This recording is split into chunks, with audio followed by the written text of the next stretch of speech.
Good evening, lovely ladies and listeners. Happy New Year.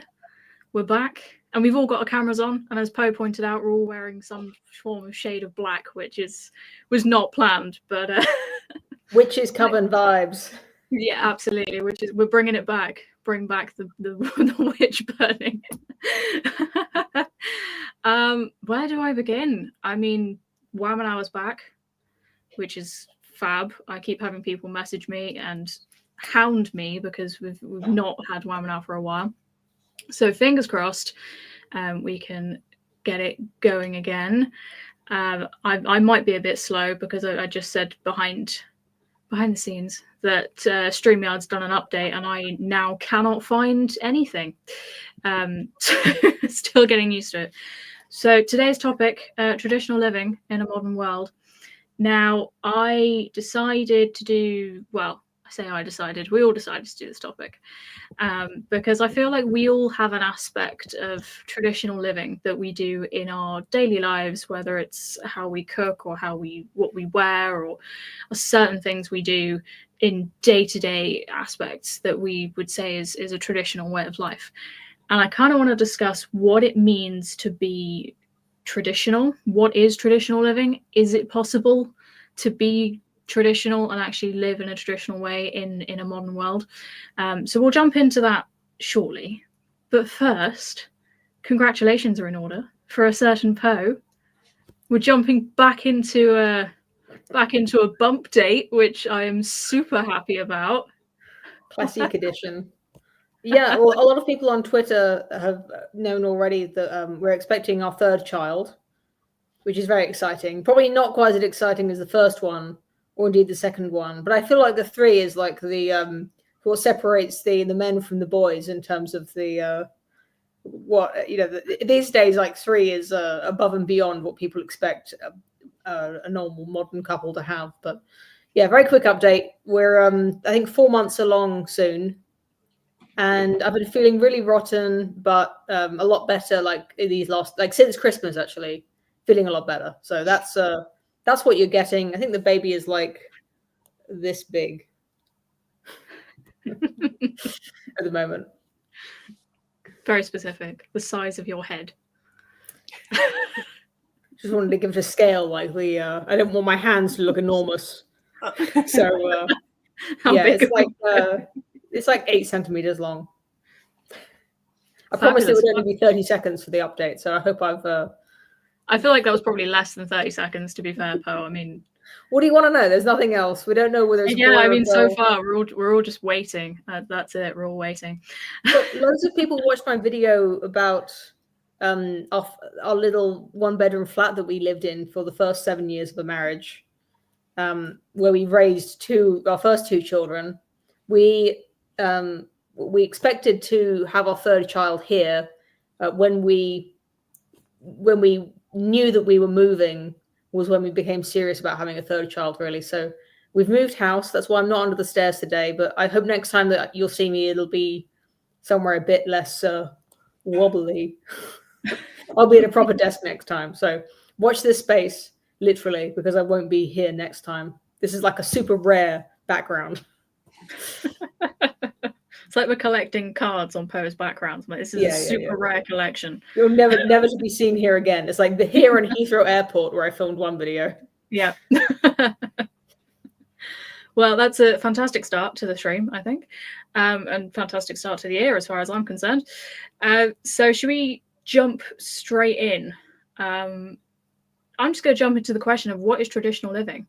I mean, I decided to Google this because I feel like my own take on this, if it came from my own words, I'd say that traditional living was living in a way where aspects of your daily life is something that people have done for generations, have done throughout history, they do it for a reason, whether that be the type of clothes they wear, the way they clean something, it can be absolutely anything, the way you make bread, absolutely anything.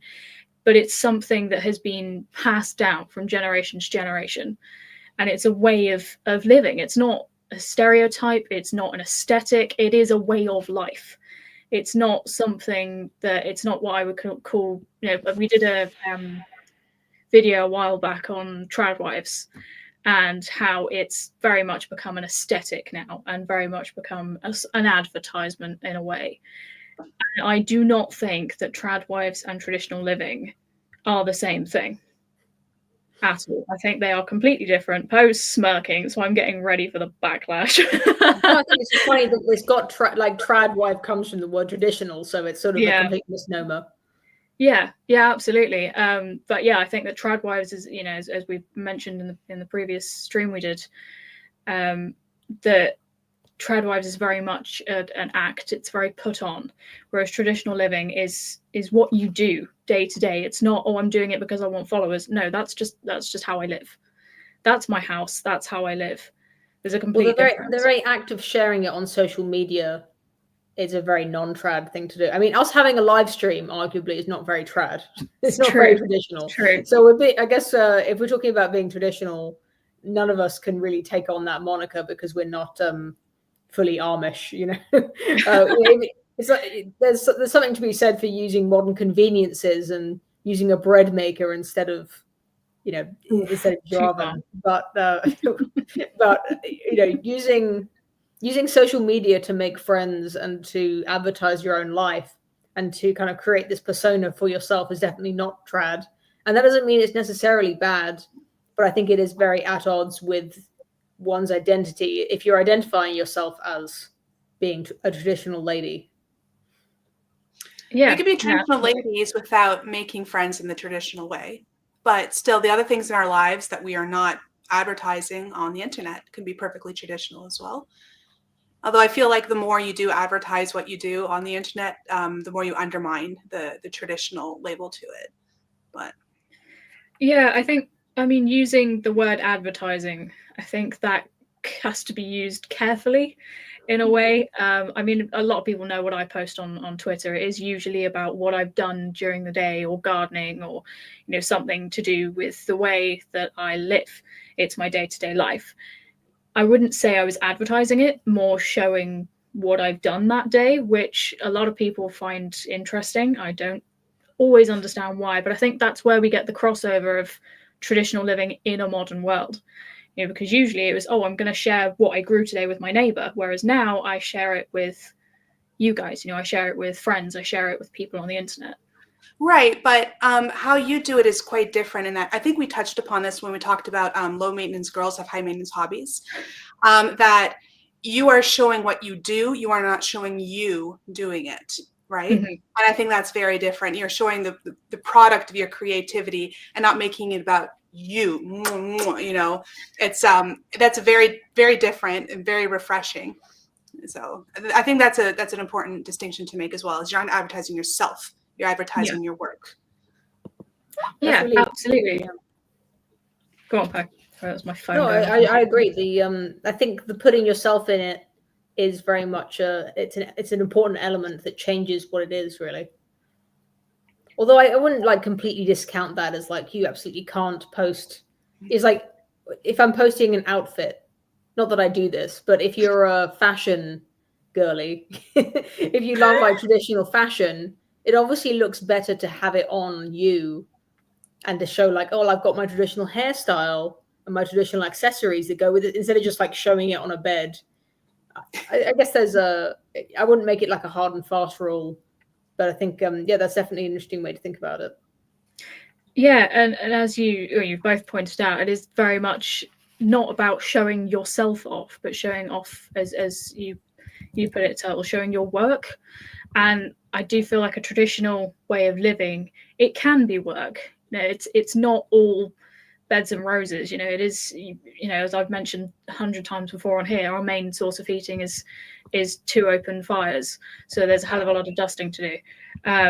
It's not, keeping the house warm does involve constant work. It's not just, oh, I can just put the central heating on. And again, that's not something that we do just because we can. It's actually a necessity in this house because of the nature of the house we're in. So when I say, traditional living is a way of life. It's not, oh yeah, we got this house and we decided to put 2 coal fires in. We're just deciding not to use the heating. No, we're not quite, that delusional. It's a case of that is what we have to do in order to do it, but we enjoy it.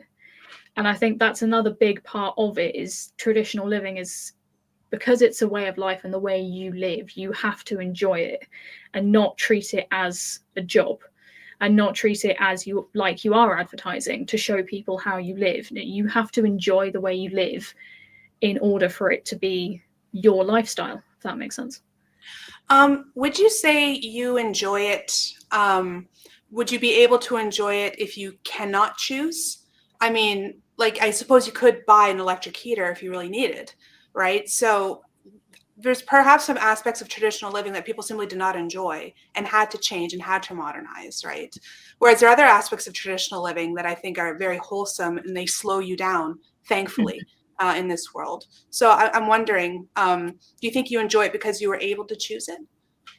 Yeah, definitely. I mean, I think the easiest example to have of this is we get power cuts a lot, she says, whilst streaming. But when we do get power cuts, it's a little bit concerning because everything else in this house is run off electric. We don't have gas, we don't have oil. The cooker is electric, the fridge, freezer, the central heating, which we don't use, costs a fortune. That's why we don't use it, not because I'm being tight. As soon as we don't have electric, that's it. We can't cook, we can't have hot water. It's a nightmare. So yeah, it does become a bit of a pain, but because we have the 2 open fires, it does kind of make me relax a little bit, because I've grown up with open fires, so I'm able to know how to cook on an open fire.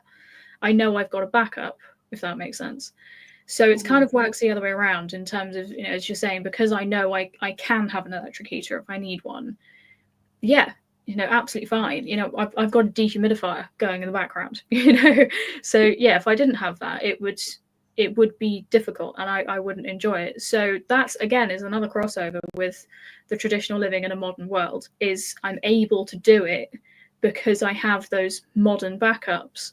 Because you see a lot of, the house we're in, it is that's the ceiling there. It's very low ceiling, ceiling and floorboards from upstairs.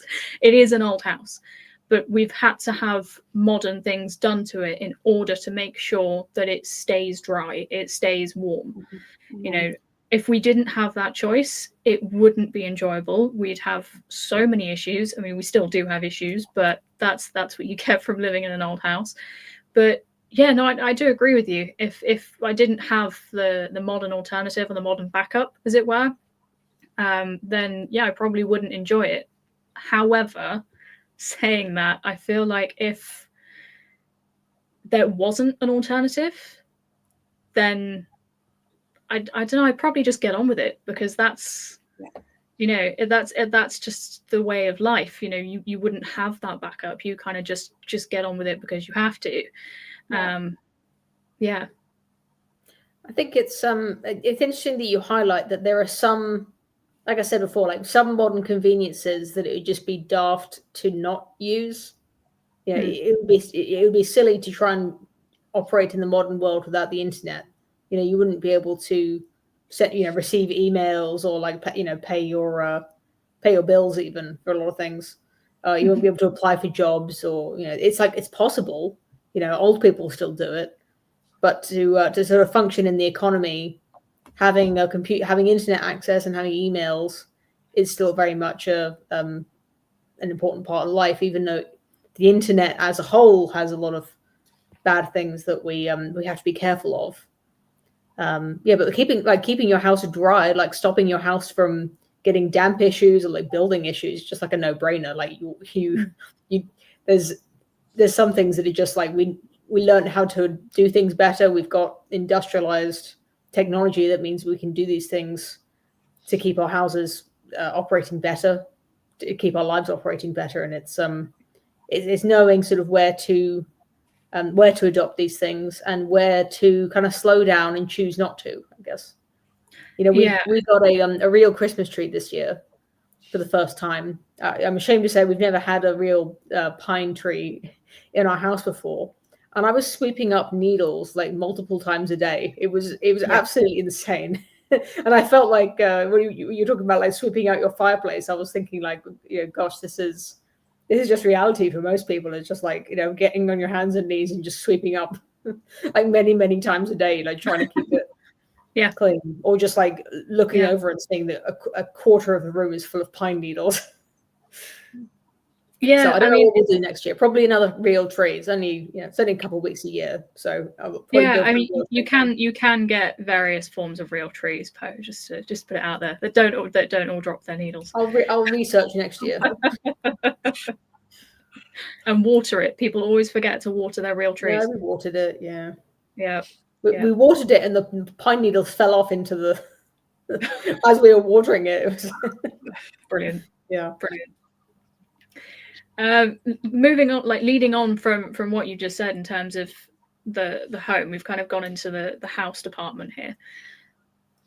Would it be so bold? And I know Poe's going to kill me for this because I know we've had the how dare you? I know. How long have we been doing this, Poe? I don't know what you're saying. Yeah, Turtle's just here as the referee, so we've had a discussion before in terms of minimalism versus what the hell you would call my house, I suppose. Maximalism. Maximalism, is it? Yeah, I suppose it is actually. Looking around, you can't see what's on the other side of the room, and I am not turning the camera around to show you. It's chaos. In terms of traditional living and a traditional home, I would go as far as saying that a real proper, what I would consider a proper traditional home, has a lot of character. Whether that's because of the type of curtains that are in the windows, or because you've got millions of books, or because your kitchen is full of your grandma's kitchen aids that, instead of just having one air fryer, which I still don't understand. I still will not invest in an air fryer. Refuse to have it in my house. Would you agree with that, or do you think that's a myth that's come from the trad wife scene? No, I think if you look to pre-industrial times, and I think Thomas Carlyle talked a lot about this when he was sort of commenting on industrialization in his own time, and we don't really appreciate how cheap things are now.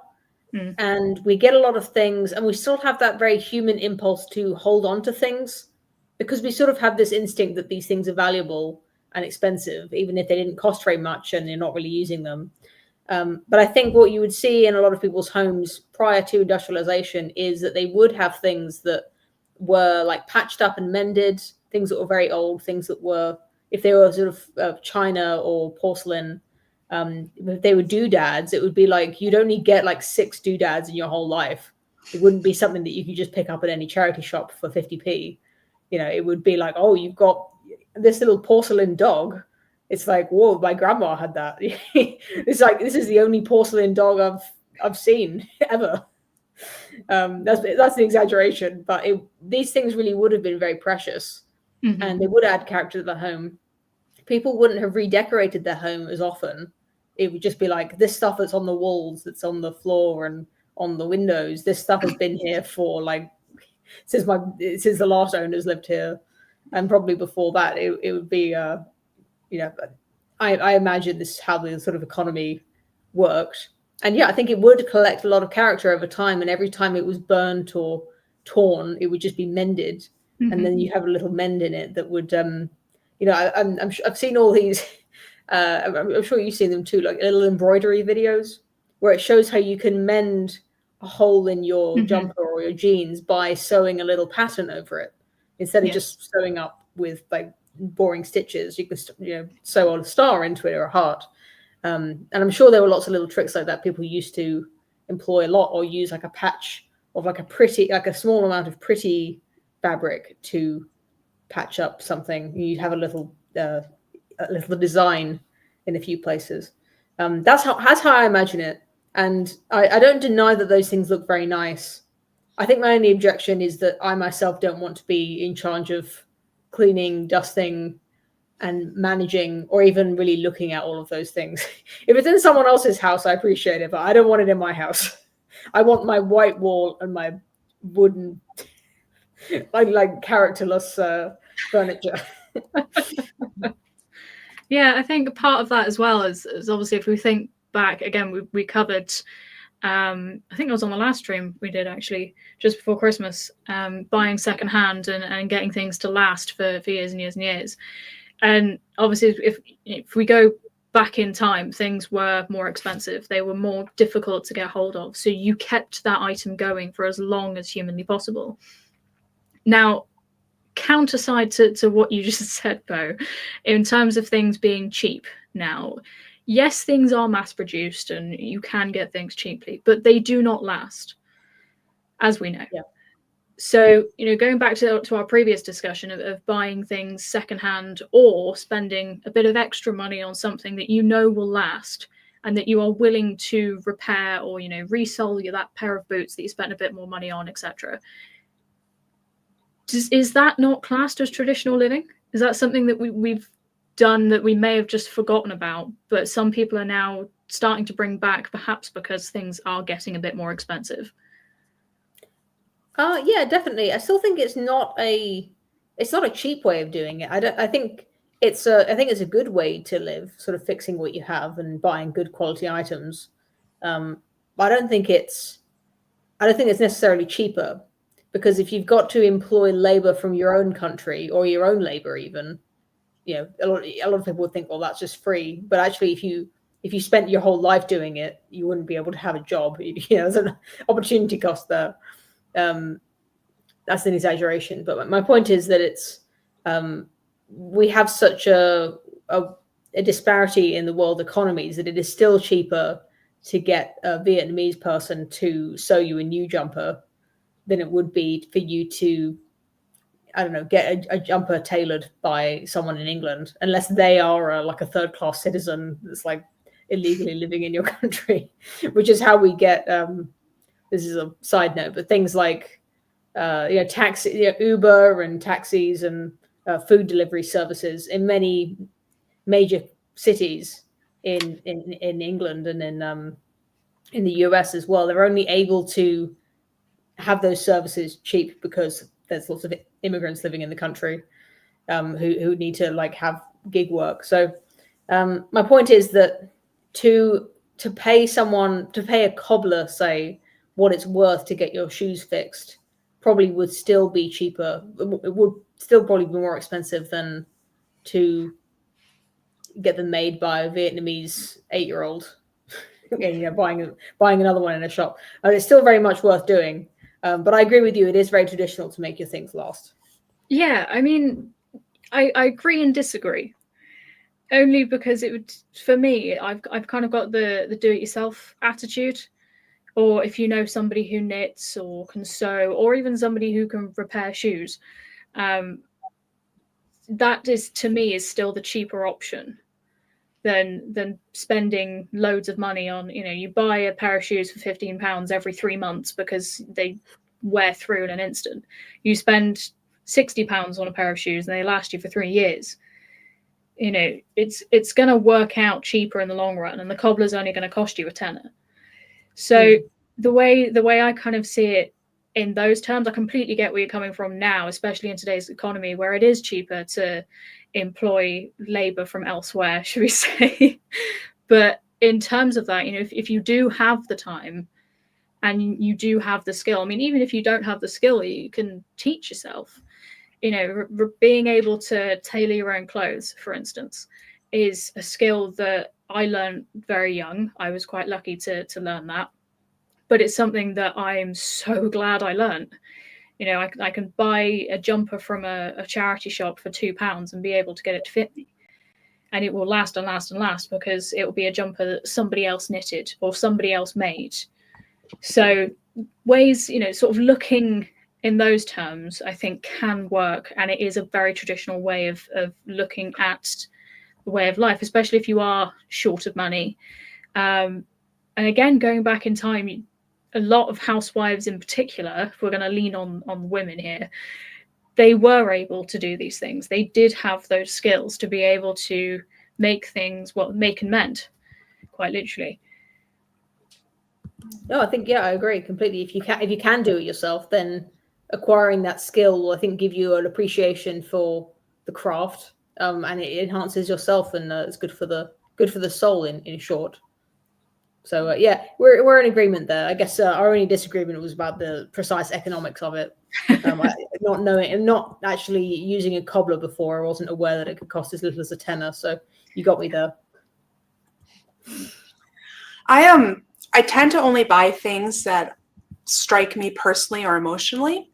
And I try to have a good quality so that if it does get damaged, I want to fix it, right? Because there's some things I don't care about. If it's broken, it's like, oh, throw it out. But if it means something to me personally, I will put a lot of effort into keeping it around. Because quite frankly, at my age, I have like shopping fatigue. I hate constantly having to go shopping for things, and it does drain the wallet. So at least that's a technique that I use when I go shopping. Like, is it something I love, or, as you know, what was that Japanese lady who likes minimalism? Is this something that gives me joy? And if so, yeah, condo, thanks. I'll take it and I'll cherish it. And for me, that saves money, and I get a little more attachment to the things in my home just to make my home more cheery. I don't know if I'm really basing that off like a traditional living, but I find that's more economical for myself. Yeah, I mean, you could put it under the characteristic side of it. You know, you're adding character to your own home. And I do wonder if, I mean, can minimalist homes be traditional? I think Poe's probably the expert on this one. Maybe traditional Japanese, but probably not traditional English.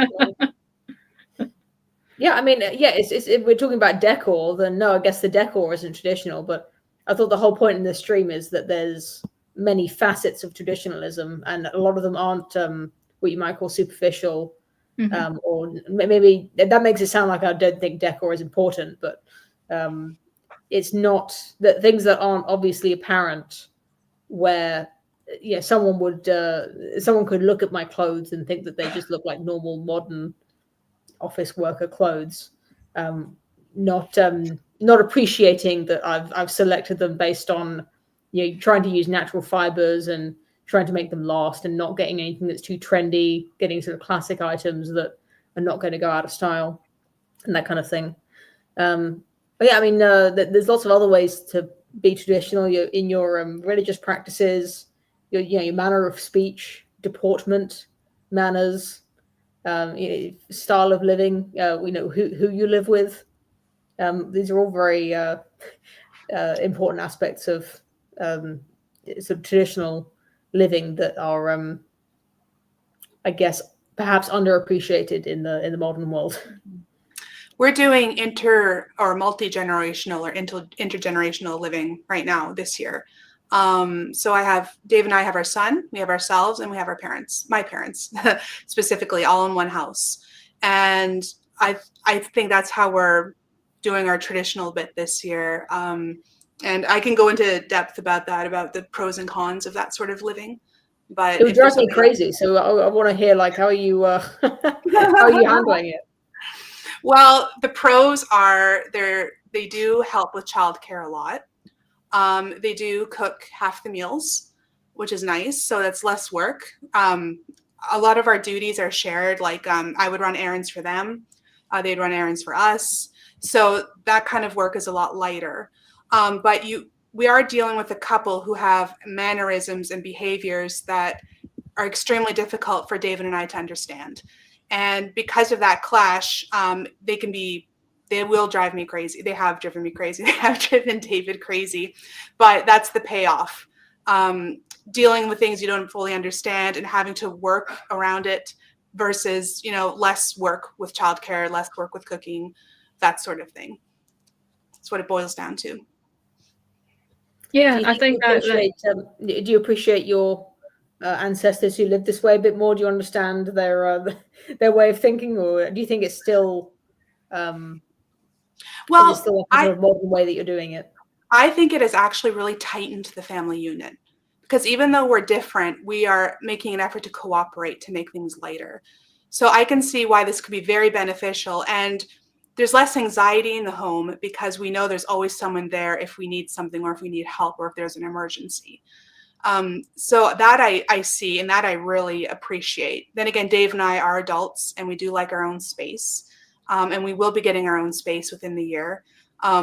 So there's that as well, needing that distance so you're not constantly under scrutiny. But I do appreciate why people do this and the benefits of it for sure. As adults, do they treat you as adults, or do you fall into your, I guess not for you, but for Dave especially, does he fall back into the kind of like churlish teenager? That's what happens to me whenever I'm around my parents. I don't know about anyone else, but like that's what worst thing about being with my parents is that it turns me back into like a grumpy 16-year-old. Right. Yeah. Well, I had that. Christmas Day, I mouthed off my mother so horribly. I was 16 all over again, just like upbraided her for something ridiculous in front of everybody. The funny thing is my parents do treat us like adults, but I do feel myself reverting back to a teenager. Like, don't tell me to get off my case. You know, it is kind of funny. Oh, my poor parents, you know, I'm the perpetrator, not them, for sure. No, I do find that really interesting, actually. It does remind me of what I'm like towards my parents as well. I'm glad we're all on the same page here, of casually reminding them that you're no longer a teenager, even though you may behave like one when you're in the house again. But no, it completely reminds me of the community living, and again, the stream we did previously, and basically living as a community, which did involve living with other members of your family, which again is a very traditional way of doing things, which I think is fantastic. Where was I going to jump to? I had to be slightly rude there and was on my phone. I was trying to confirm something, that the current jumper I'm wearing, which is actually a very dark green, and you cannot see, but it has got a pattern on it. Can you see that? Oh, yeah. Mm-hmm. So I just confirmed it's not mine, it's my husband's. But apparently my mother-in-law did make this one. So there we go. There's proof that it will last. Because I think she said she had a bit of a mare with this one because the thread was so dark that she couldn't see where she was knitting it. So but no one will see the mistakes. But same. But well, same I've not noticed any. But I did say to her, if I make a hole in it, I will repair it. So the thing about communal living and intergenerational living is that it seems like that's almost the first thing to go. If you look sort of historically at how people choose to live, seems like what could sort of be generalized as privacy is a commodity that people really grasp at as soon as they're able to. So they'd rather live in some dingy one-bedroom squat in the city rather than stay with their parents. And I think people, it's like it's like obesity. Like it's like junk food, basically. Like we crave privacy so much that if we actually get as much privacy as we want, I think it starts to make us sick a little bit, sort of spiritually. It makes you atomized and lonely. And really what you need is to like bicker with your parents a couple times a week when it is like good for the soul a little bit. I don't have any like studies to back this up, but that's how I think of intergenerational living, where I think it would definitely drive you crazy. Like, especially if you think about how people used to live in much smaller homes and that they had a lot more, like they had animals and, vegetables to take care of. And, they had to fix the roof every winter. The amount of like just emotional stress that would go on in the household would be very high. The tensions would be high. And you can understand why people just want to like cast off and anyone in the household who is winding you up. Yeah, but I think going back to the question that I proposed to Bertie earlier, I think the reason why I enjoy it more is because we have a choice. We can move out if we want to, right? And I do think, though, moving out, especially in my 20s, made me stronger, made me appreciate the work my parents did more, definitely made me more independent, and kind of, especially having children or having a child on my own, and raising him with just David and I, made us stronger, made us appreciate our parents even more. So I think that was necessary, going out and getting that privacy, and that those difficulties were necessary for me to really get along with my parents more. But I think if I didn't have a choice and I just grew all the way up through high school, university, whatever, and I could not leave my parents, I probably would have jumped off a bridge by now, for sure. just dive. That took a nosedive so fast.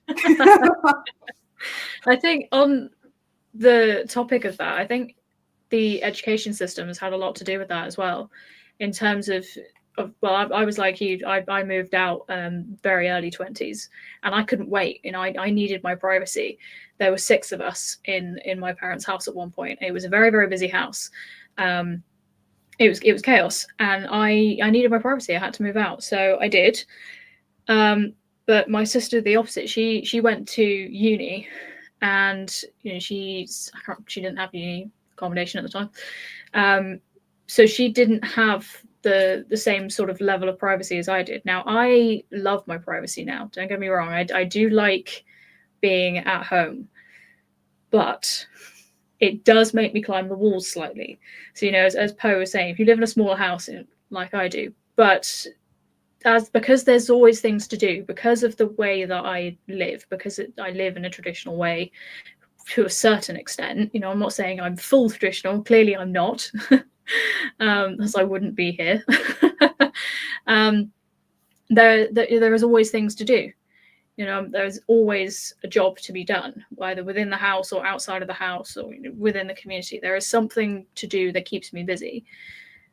But if I didn't have that, if I had gone to the route my sister did, which I would say is a lot more of a modern way of living, she went to university. She didn't move out until a bit later, and now she lives with her partner.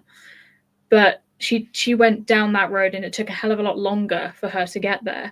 But she's got FOMO, major fear of missing out. She's got to message, you know, parents constantly. She's got to know what's going on all the time. If you're there and she's not, she needs to know what you're doing 24/7. She has to be involved. She's got to be involved with somebody, and she's a huge socialite. You know, she's got a huge group of friends, always out. You know, living it up. That's what she does. We're the complete opposite of each other, really. But I think that's had a lot to do with it. We both went down those separate paths. So I left home early, and I became very independent, and I just got on with it. You know, I just did. You know, I wouldn't say because I didn't have a choice, but there were certain aspects where I had to just get on with it. She had a few more choices. She was able to take that choice. So I don't know whether the traditional living doesn't fight against the modern living in a way, but they can butt heads quite a lot. And you compare my sister's house to mine, and again, they are the complete opposite. She's got the very modern grayscale city house compared to country cottage, which can be a little bit of a nightmare to take care of occasionally. You know, we are the complete opposite. But she's not a traditional liver at all, is what I would consider it. You know, she's very much of, if she's got the central heating, she'll use it. She can use it. You know, she sees it as wasting time taking care of 2 open fires. And I think a lot of people do in this, you know, modern society. People view traditional living as wasting your time. They say, oh, why don't you go off and travel, or why don't you go and do higher education or do something else? Whereas, touching on what Poe said earlier, it slows you down. This is a very fast-paced economy at the moment, and I feel traditional living does slow you down, because you have to take time to do things. You have to take time to notice what perhaps other people don't, because they don't have to. So, am I getting anywhere with this? Yeah, the thing of slowing down, it does remind me of, I listened to an interview with a guy. I didn't read his book, but this guy wrote a book about how he lived for a year LARPing, as live action role playing as a founding father. He was basically only using technology that the founding fathers would have had. He's an American. He wanted to get in touch and see if he could understand more about the Constitution by living the way the founding fathers did. And one of the things he said was like how long it took to get dressed in the morning, and like how long it took to write things down. He wrote all of his letters, all of his correspondence, and he wrote his entire book with a quill and ink and parchment. And he said the amount of time it takes to set up your little writing table and then to write each word, he found himself like selecting his words much more carefully, and he'd have to plan the sentence before writing it down. And he could see why the way that people wrote was so different back then to how it is now. It might be that people these days talk just as coarsely as people used to, but the way that that's written down makes it sound like everyone was, really using very flouncy, very effective speech.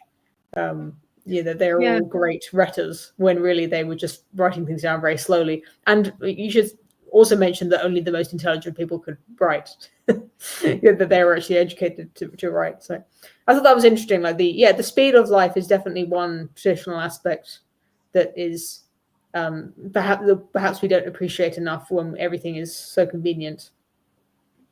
Yeah, and when you mentioned the letters, it made me think of the correspondence I had to do after the wedding and writing all the thank you notes. And I did what a lot of people don't tend to do now, which I have noticed after going to quite a few weddings. The thank yous are usually either in person or an email or a WhatsApp message. They're usually some form of technology. Whereas I wrote out, I lost count, I think it was about 78 by the end of it, thank you cards, and posted them far and wide. But by the end of it, I was so tired, because I felt like I had to, it sounds ridiculous, but it felt like I had to think more of what I was writing and personalizing it to each person, and saying thank you for either the gift they got us, or making note of what they were wearing, or trying to personalize it to every single guest, and actually thinking about what you're writing. Whereas now your phone does it all for you, your computer does it all for you. You've got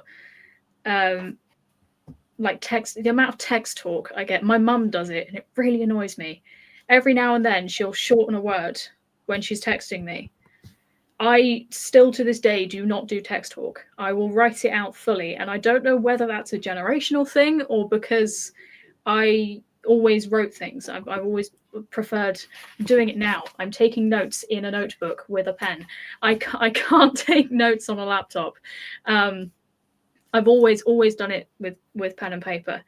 And yeah, I might end up with more what people would see as clutter, because they say, oh, you put it all, that's the convenience thing again. I mean, you can put all of your notes and diary and calendar and absolutely everything on one device. Whereas I've got a calendar over there, I've got notebooks, pens, all sorts on this table. It's an absolute mess at the moment. But I prefer that. It's something physical that I can see, and it forces me to slow down, pick it up, and actually read it and take in that information. Whereas for me, if it's on a screen, it's too fast. It's too much all the time. If I take a step back, and that's where I think traditional living comes into light, is you have to take a step back. Instead of rushing forward with convenience and having everything to hand, everything is convenient all the time. Take a minute, realize what you have, realize what you don't have, and actually acknowledge it instead of just using it because it's there. And I feel like that kind of brings into the sentiment, as we were talking about earlier, not just the sentimental value, but your belongings have more value. Your books, your pictures on the wall, everything has more value because it's not convenient. That's the point of traditional living. It's not meant to be convenient. That's interesting. Yeah, I think to mention your generational divide in text speak, I think it's actually going the other way now, where millennials and Gen X who grew up with limited character texting, when they actually had to text someone, we shortened the words so they would all fit. And because you had to click the button a lot of times to get one letter, people shorten for that reason. But now that we have predictive text, you're seeing people not shortening words as much anymore. And I think you're actually, I don't know if you've seen this, but I think many email services have now started suggesting an entire email. Like they analyze the email you received saying, would you like to meet up at 1 p.m. tomorrow? And then it's like, it suggests saying like, would you like to say, yes, that sounds good, or no, like it tells me that in YouTube comments. I get like I get a YouTube comment, and instead of like typing, thanks for watching, all that sound, thanks for the compliment or whatever, it just comes up with that suggestion. And I have to decide like whether am I going to type something that was basically that but in my own words, or if I'll just click that and then I can reply to more comments. Yeah, my emails do it, and it drives me insane sometimes because I won't look at the screen while I'm typing. I type quite fast, so I'll type it all out, then look at it. But every now and then I'll glance up if I know I've pressed the wrong letter, or, I'll glance up and think, oh, I need to correct that. But it'll have already sort of like not typed it in, but it's in like that grey. Yeah, it's like predicting predicted, oh, do you want to type this? And I'm like, no, I don't. That is nowhere near what I was going to write. I must be more predictable than you, because like 90% of the time it's usually what I wanted to say. See, mine's not. Mine really isn't, which is really irritating for me, because I'm kind of like, no, I don't want that, and it confuses me, because I'm like, I know what I'm writing, and then I look up and see something else, and I have to think, hold on a minute, I didn't write that, and I have to think about it again. Whereas if I was doing it on a piece of paper, nothing is coming up before I've written it, So if what I'm writing is exactly what I'm writing, not it's jumped ahead and tried to think about what I'm going to say. I mean, I'm sure it can be useful in some aspects, but personally, not a fan. Speaking of living slowly, I don't know if you're going to take offense at this, Turtle, but I made a tweet I think it was a few months ago now, about going to church. Because I don't know about your church. I mean, I'm sure some church services are really good fun. And, I really like church music, like, don't get me wrong. But there's a lot of services that involve the same stuff every week. Like they're saying repeated prayers, like liturgy. And then like sometimes the sermon just isn't very good. The clergy, they're doing a good job. Like, I don't want that job. I'm not criticizing, but like, honestly, sometimes I'm bored.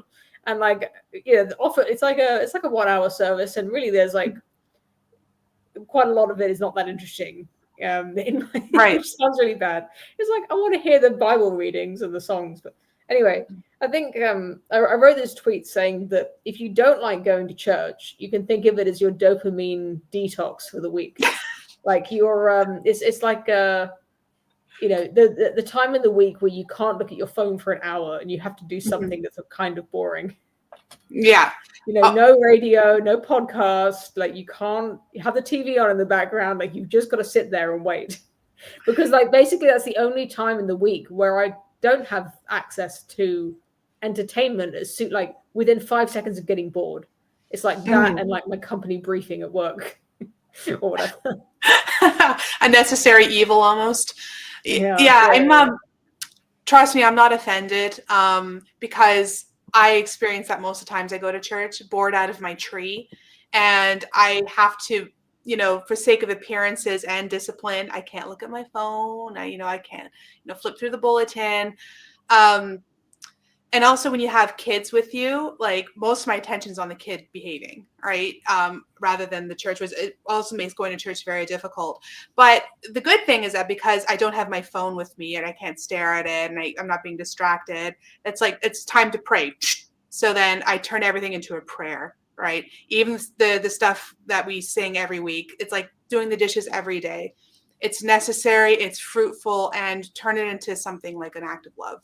And I find that when I'm not distracted with my kid or when I'm not completely bored out of my tree and I remember that, it makes church go by a lot faster. But yeah, I'm with you there. Don't worry. My husband made a suggestion that maybe when people used to bring their children to church more, church used to be more fun. Like, okay, it's like the liturgy and the sermon is boring, but there's like a kid running around like raising heck. Yeah, that's like, fun. Well, at least you can watch that. Like, that's kind of like a funny show that's happening. Yeah, exactly. Kids are amusing, but then you get your people with the golden umbrellas up their butt who think having a kid at church is like evil and distracting, and don't you have any manners? Can't you leave your kid at home? And there's always those sorts of people. So, but kids kids bring the church to life. That's probably another topic, but I'm with you there as well. We can definitely do a topic on that, because I've got a story from Alex's confirmation where there was a child in the church, but the whole church was full of barber jackets and very stuck-up people. The kid was hilarious, but that's a story for another time. We've got 10 minutes or so left. I do not have my glasses on, so I can't really read that. I have a magazine here that it's an insert out of a magazine that I do admit I read. So this really annoyed me. So it's called The Modern Country Home, and it was an insert. Okay, now I feel like Poe would love this. Minimalist farmhouse. Come on, gotta be right. It's minimal. I'm trying to find the photos, but the first page is called The New Build. Immediately to me, no. Just immediate no. There we go. This to me just looks like a holiday house. It looks like one of those holiday rentals you get. Very high ceiling, isn't it? Very big windows. Is that traditional? I don't think so.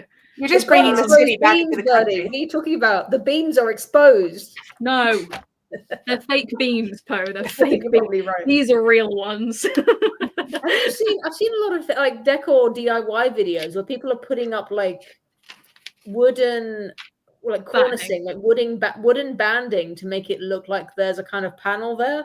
Yeah. Where they're kind of just breaking. Like aesthetically, it looks good because you're breaking up a large area into smaller, like geometric areas. Like I get it why it looks good. It's like, but you're also just, I think, sort of just lying about what's there. Yeah. I don't hate it, but I feel like the wooden paneling, it has to have a purpose. And the whole reason you used to have wooden paneling was because it was a buffer for your furniture, for a start. If it was, specifically a smoking room, it would hide the tobacco stains because it was always dark wood, so it would hide the stains. And you had your big wingback chairs. So if you're hitting against it with any piece of furniture, you're not going to see it. That's fine. I didn't know that. It has its uses, and it can be used as a structural thing as well to actually strengthen a piece of wall, which is more common in very old houses.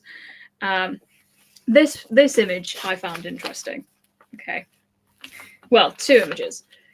The one thing I saw here, for those who aren't watching, there is a curtain on the kitchen cabinet. Now, looking further into this, I have seen this little curtain appear in quite a few videos and Pinterest images, and people are hiding their electric items. So your dishwasher, your washing machine, they're putting a curtain in front of it to make it look more traditional. Nice. I'm not sure I agree with this. I don't. It's one of those love-hate things. It's not going to work in every household.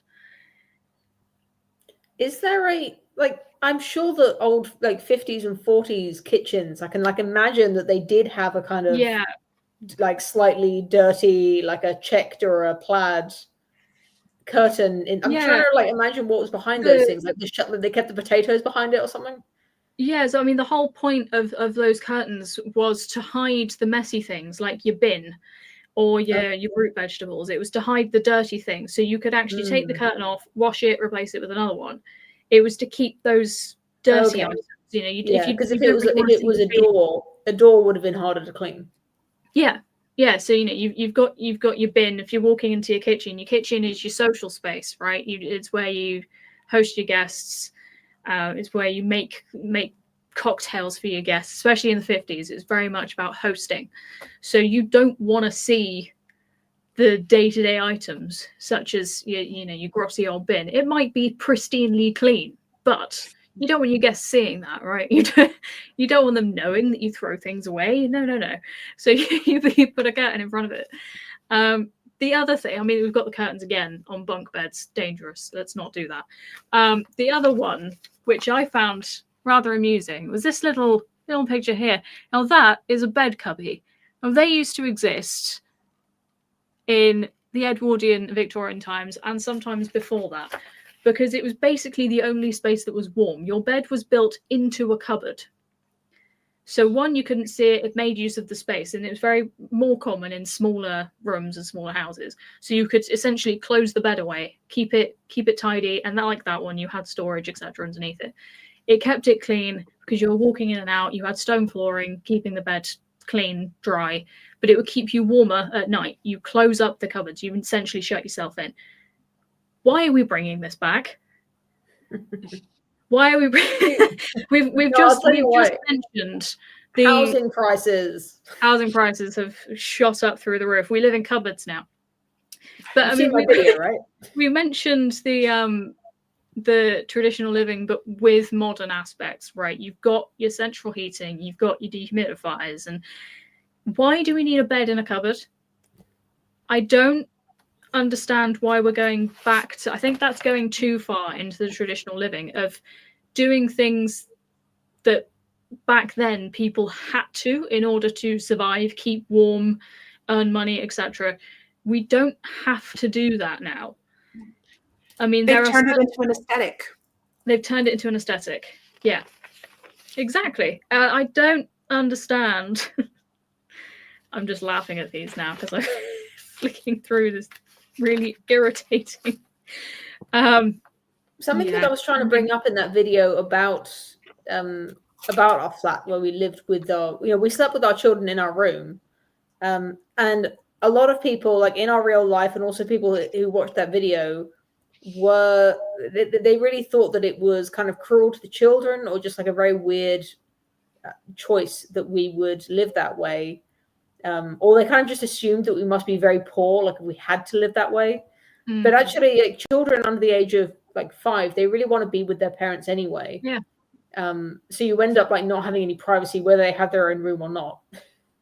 So I think just in on subject of small bedrooms and that sort of thing, like living with all of the family in one bedroom, it made sense for temperature reasons. In olden times prior to central heating, and I think people sort of, again, that thing, the thing of privacy being a big theme of modernity. People perhaps overvalue their privacy now and think that a lack of privacy is some kind of emotional abuse, almost. But I think that's another way of I could perhaps take pride in living traditionally. Although we have now moved, so we don't share a bedroom with the kids. I think that's we learned to live with it, and it's a traditional way of living that I think makes sense that we did learn from. Yeah, absolutely, and I agree with you, Poe. It made sense to me. We've had conversations with this house, and it's a 2 up, 2 down. That's it. It's no bigger, no smaller.